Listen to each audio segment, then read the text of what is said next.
حافظ صاحب، جس طرح آپ نے ماضی میں ہی کہہ دیا تھا کہ یہ غیر فطری اتحاد ہے، زیادہ دیر تک برقرار نہیں رہ سکتا، تو اس کے اصل حقائق تو اب کھل کے سامنے آنا شروع ہو گئے۔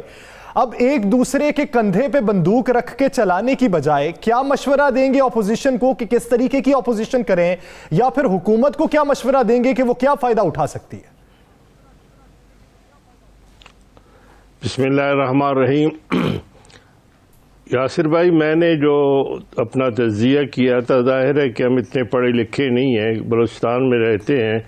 ایک مدرسے کے پڑھے ہوئے ہیں، کچھ دن گزارے پارلیمنٹ کے اندر، لیکن لگتا یہی تھا کہ جناب محترم نواز شریف صاحب نے جس انداز میں مولانا صاحب کو نہ صرف استعمال کیا بلکہ اس کی جماعت کو، اس کی عزت کو، وقار کو اور ساکھ کو جس انداز میں برباد کیا، وہ ہمیں صاف نظر آ رہا تھا، اور یہی بات ہم نے آزادی مارچ کے حوالے سے کی۔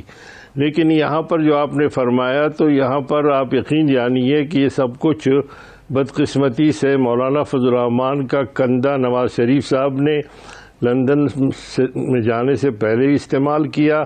اور اس کندھے کو استعمال کرتے ہوئے بیماری کا بہانہ بنا کر عدنان کے اس پرفریب انداز میں جو ہے وہ چلے گئے۔ اور یہاں پر بھی آپ نے دیکھا کہ اسٹیج پر ان کی بیٹی نے بھی فزیکلی طور پر بھی وہ کندھا استعمال کیا، تو یہ کندھا استعمال ہوتا رہا، اور اس کے استعمال کے حوالے سے جو مفادات تھے ان کے بھی بارے میں ہمیں جب پتہ چلا تو ہم نے اس پہ بھی احتجاج کیا اور بات کی، اور یہ پیشنگوئی نہیں تھی بلکہ حقائق تھے، اور ہم سمجھ رہے تھے کہ جس انداز میں مولانا فضل الرحمان صاحب کو آگے رکھا گیا ہے، اور اس میں باقاعدہ طور پر برادر یوسف کو جو ہے انہوں نے جیل میں رکھا، یعنی جس طرح کنویں میں رکھا گیا تھا اس دور میں، تو اڈیالہ کے جیل میں تھے، اور اسی طریقے سے کیونکہ اصل حق تو بنتا ہے مسلم لیگ نون کا۔ آج اپوزیشن لیڈر پہ لڑ رہے ہیں، تو اپوزیشن لیڈر جو ہے اس طریقے سے تو جناب نواز شریف صاحب تھے، اور انہی کو پی ڈی ایم کا سربراہ بننے کا استحقاق تھا، ہے اور رہے گا۔ لیکن اس میں جو بات کی گئی تھی، اس میں کوشش یہ تھا کہ ان کی جو مفاہمانہ انداز ہے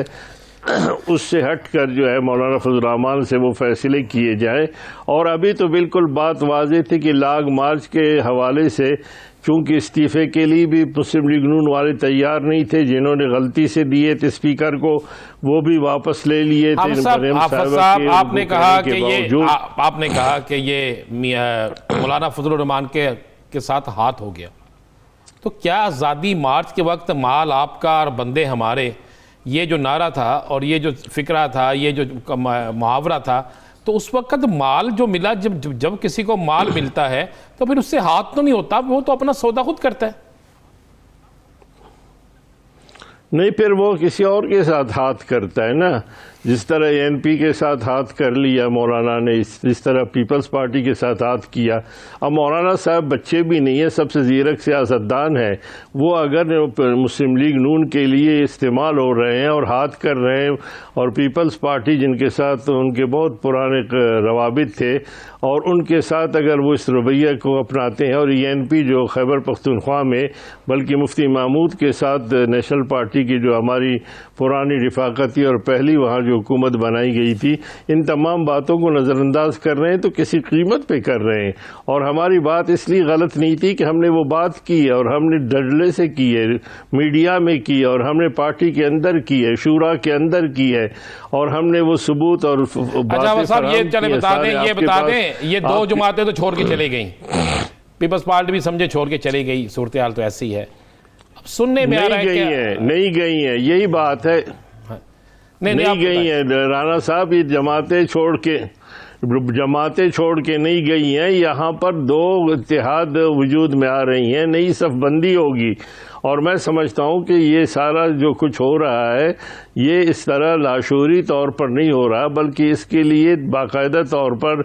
لوگ جو ہے وہ ذہنی طور پر تیار ہے، اور انہوں نے فیصلے اپنے کر لیے ہیں۔ حافظ صاحب، آپ جو کہہ رہے ہیں کہ نئی صف بندی ہو رہی ہے، تو کیا کسی صف میں حکومتی اتحادی جماعتیں بھی آپ کو کھڑی دکھائی دیتی ہیں؟ بالکل وقت آنے پر سب کھڑی ہو جائیں گی، بلکہ کھڑی ہیں. آپ اگر کسی کو نظر نہ آئے تو اس وقت جو گیلانی صاحب اپوزیشن لیڈر کی نشست پہ کھڑے ہیں وہ کسی اتحادی کی وجہ سے نہیں ہے. کیا سنجرانی صاحب پچھلی دفعہ اور اس دفعہ جب چیئرمین بنے بیٹھے ہوئے ہیں کیا وہ کسی اتحادی کی وجہ سے نہیں ہے؟ غفور حیدری صاحب جو بری طرح ہار گئے، جو آج کہہ رہے چرا گھونپا گیا ہے، تو کیا کسی غیر مرئی طاقت نے کی ہے؟ یہ سب کچھ سب کے سامنے ہو رہا ہے. لیکن اگر کوئی جانتے بوجھتے مکی نہیں گلتا، اور یہی بات ہم نے اپنی پارٹی کے اندر مولانا صاحب سے گزارش کی کہ آپ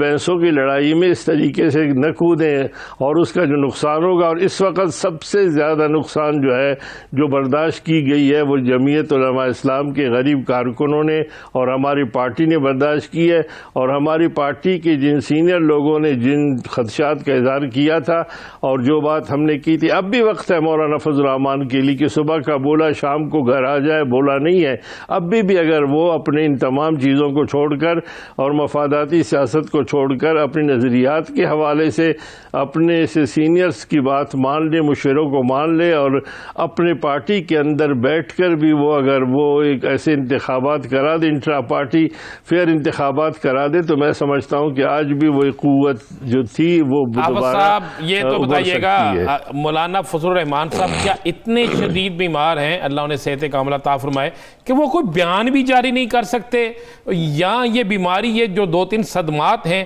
ان کی وجہ سے تو نہیں ہے؟ نہیں، آپ کیا کہتے ہیں کہ اتنا کچھ ہونے کے باوجود بھی کوئی آدمی کوئی ہل سکتا ہے، جل سکتا ہے، بات کر سکتا ہے؟ سوال یہ ہے کہ میڈیا سے آپ کا تعلق ہے، میڈیا میں اگر کوئی پہنچے گا تو وہ کیا جواب دے گا؟ اس لیے ہمیں سمجھتے ہیں کہ جیسے میں ہوں، میں اپنے اسٹوڈنٹ لائف سے میڈیا کے ساتھ منسلک رہا ہوں. مجھے پتہ چل جاتا ہے کہ جس دن میرے پاس میری ترکش میں تیر نہیں ہوتی تو میں میڈیا سے چپتا ہوں، میرا موبائل بند رہتا ہے. تو اسی طریقے سے وہ کس کا جواب دیں گے، کس چیز کا جواب دیں گے؟ جب لوگ ایکسپوز ہو جاتے ہیں، ظاہر ہے کہ ایک وقت ہوتا ہے، اور اگر اس وقت میں اگر وہ تمام چیزیں عوام کے سامنے کھل جاتی ہیں تو اب وہ کیا کریں گے؟ اس لیے میں سمجھتا ہوں کہ وہ جن کے ہاتھوں کھیل رہے تھے، اور خاقان عباسی صاحب نے کل شوکاز نوٹس کی بات کی، آج کہہ رہی کہ ہم وضاحت لیتے ہیں. بھئی آپ کون ہوتے کسی اور پارٹی سے وضاحت لینے والے؟ تو یہ تمام باتیں جو ہے وہ جس طریقے سے مولانا صاحب ان کے حوالے سے تھے، یعنی کوئی کٹ پتلی چلیں یہی بتا دیں کہ چپ کا روزہ کب ٹوٹے گا؟ چپ کا روزہ ٹوٹے گا کب یا کھلے گا کب مولانا صاحب کی؟ چپ دیکھیں ایک ہی وقت پہ مولانا صاحب و مریم چپ ہوئے ہیں. دیکھیں سوال یہ پیدا ہوتا ہے کہ اس سے پتہ چلتا ہے کہ لنک کن کا ہے اور اصل معاملہ کیا ہے، اس سے سب کچھ پتہ چلتا ہے. اور اب میں آپ کو یہ بات بالکل واضح طور پر بتا دوں گا، میں تو اس سے نہیں کہتا کہ بریکنگ نیوز ہے، لیکن میرے خیال میں پی ڈی ایم اور اس کی کسی تحریک کے حوالے سے جو فائدہ لینا تھا نواز شریف نے وہ تو پہنچ گئے ہیں، لیکن مریم صاحبہ اس انداز سے نہیں پہنچیں گی. اب جو دوسرا چینل ہے وہ استعمال کیا جائے گا، اس لیے پی ڈی ایم کے چینل کو جس انداز میں ختم کرنے کی کوشش کی گئی ہے، اور وہ باقاعدہ طے شدہ تھا. جب میں نے آپ کو یاد ہوگا آپ کے پروگرام میں نے کہا تھا کہ جو اب لانگ مارچ کو جب مولانا فضل الرحمان صاحب نے باقاعدہ طور پر استعفوں کے ساتھ نتی کیا ہے، یہ باقاعدہ نواز شریف اور مریم صاحبہ کی طرف سے ہی ہدایات ہے، اور اس کے مطابق جب یہ ہوگا اور یہ سارا ملبہ پیپلز پارٹی پہ کوئی دوسرا چینل استعمال کرنا ہے، اس سے ایڈوانٹیج لینا ہے، تو آپ کیا سمجھتے ہیں کہ وہ ایڈوانٹیج تمام پارٹیز اویل کیوں نہیں کرتی؟ لیکن نہیں افورڈ نہیں کر سکتے ہیں. ہر ایک کا درد الگ ہے، کسی کو گردے کا درد ہے، کسی کے سر میں درد ہے، کسی کی ٹانگ میں درد ہے، کسی کی معاملات میں فرق ہے. اس لیے ہمیں سمجھتے ہیں کسی کو لندن جانا ہے، کسی کو کراچی میں اپنے عدالتوں کے فیصلوں کو کرنا ہے، ہر ایک کا درد الگ ہے. اس لیے آپ